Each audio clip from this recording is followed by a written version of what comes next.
आपको लगता है कि आपका जो पेपर हो रहा है वो बहुत शानदार हो रहा है और उसको कोई छेड़ नहीं रहा है, ये आप गलतफहमी में है।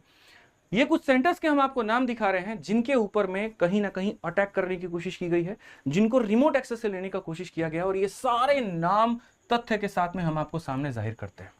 ये वो लैब के नंबर है, यहां पर ये उनका कोड है, किस रीजन के ये लैब है यहां पर आप देख सकते हैं, शहर का यहां पर नाम क्या है वो देख सकते हैं।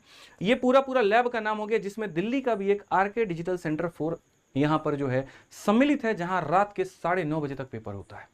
मैं उस सेंटर पर जांच पड़ताल करने भी गया था, वहां पर देखने भी गया था, लेकिन जब तक मैं पहुंचता तब तक लेट हो गया। लेकिन गनीमत की बात यह हुई कि उसमें से एक बंदा निकल करके आता है रात के 10 बजे, उसको हम लोग यहां मिलते हैं और उससे काफी सारी बातें हमारे पास में निकल करके आती है। ये सारे के सारे जो सिस्टम हुए थे जिसके ऊपर में अटैक हुआ था, ये उनका मैक एड्रेस है और ये उनका आईपी एड्रेस है, और इतने सारे सिस्टम आप देख सकते हैं, इन सब के ऊपर में अटैक करने की कोशिश की गई। क्या पता ये सफल हुआ असफल हुआ, अब ये मेरा बात नहीं है, ये जांच एजेंसी का काम है, ये सीबीआई का काम है, वो इसको यहां पर जांच करे। हमारा काम था आपको इंफॉर्मेशन देना, अब आप इसको आगे कैरी ऑन करें, ये अब आपकी जिम्मेदारी है। सबसे बड़ी बात मैं आपको बताऊं कि अगर मान लीजिए 1% के लिए भी सेटस के ऊपर में, इनके ऊपर में अटैक भी होता है, आपने अगर ललन टॉप में चेयरमैन साहब की बात सुनी हुई तो उन्होंने कहा हमने काफी हद तक कंट्रोल किया है, इसका मतलब अटैक होता है।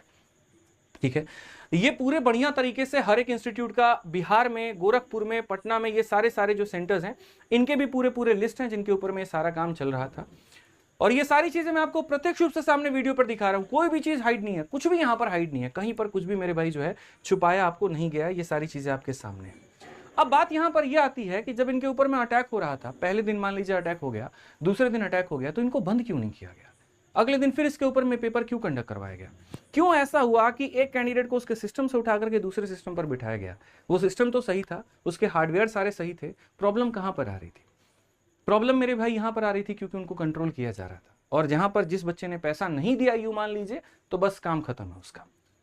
ये सारी की सारी धांधली बहुत बढ़िया तरीके से चल रही होती हैं, और मैं आपको इसी बीच में एक और सबूत भी दिखाता हूं, और वो यहां पर ये है कि ऐसा कहा गया कि जो अंदर है आप मोबाइल लेके नहीं जा सकते हैं, आप अंदर जो है सिक्योरिटी बहुत टाइट है, अंदर सीसीटीवी कैमरे लगे हुए हैं, सारी चीजें लगी हुई हैं, किसी के जगह पर कोई दूसरा नहीं बैठ सकता है। तो मेरे पास में ये सारे के सारे कैंडिडेट्स के डिटेल है, यहां पर आप देख सकते हैं। ये नया वाला जो तरीका है जो एसएससी ने निकाला है, जिसमें वो ये कहती है कि तुम पेपर देने जाओगे तो फॉर्म भरने वाला फोटो तुम्हारा फोटो रहेगा, ये हमारे अभिषेक सिंह भाई साहब का है, और उनका फोटो हमारे पास में। आप सोचिए हमारे पास में फोटो आया कैसे, जब अंदर मोबाइल ले जाने की अनुमति नहीं लेकर के है ना। फ्रॉम द फर्स्ट डे मैं इसके लिए आवाज उठा रहा हूं। अच्छा, लड़के तो नहीं, लड़कियां भी इसके अंदर में शामिल है।